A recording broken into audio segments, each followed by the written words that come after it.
Alright, so got a call that this unit is not cooling properly. Oh, isn't that cute?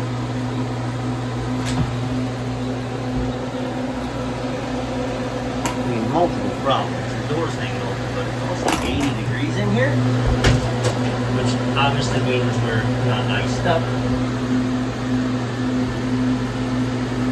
Some oil, maybe. Alright, so these are supposed to be self-closing hinges. Obviously is not. So, need to get that replaced for them. Okay, so you open it. And this one you can see the whole rig is just busted up. But, secondary problems. Let's go ahead and open up the condensing unit and see what we got. Alright. Oil's not in terrible shape. Fan's running, compressor's running. I've got a really hot discharge line. Comfortable liquid line. So condenser's doing its job. Sight glass. Hard to tell. It's so empty. You can't even tell when it's full. I guess because back in here, right, our TXV is not anything cool at all coming to it. So, alright, let me put my stubby on this thing. I don't see evidence of a leak, but nothing obvious anyway. That again.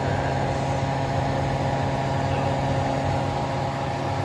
go ahead and bleed in some good old 404. Yeah, look, if I fill it up, you can see it's showing empty.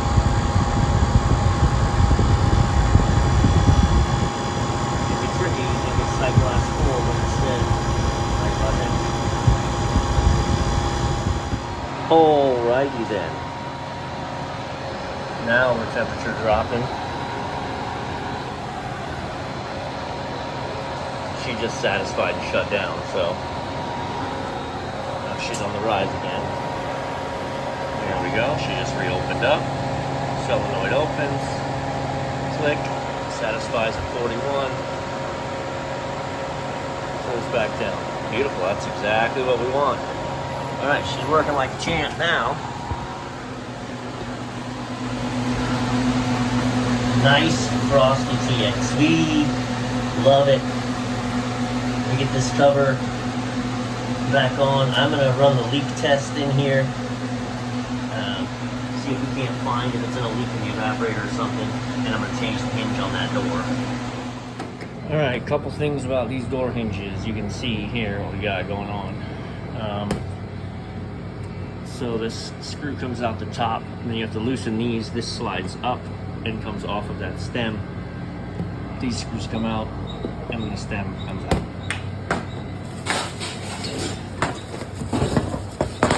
This is a new one. New spring, new washer, new screw. Alright. So this is going to drop right in here like this. And it seems easy peasy, but there's just one little tricky spot when you go to put it on there. And I'll show you why you have to keep these loose. Washer, spring,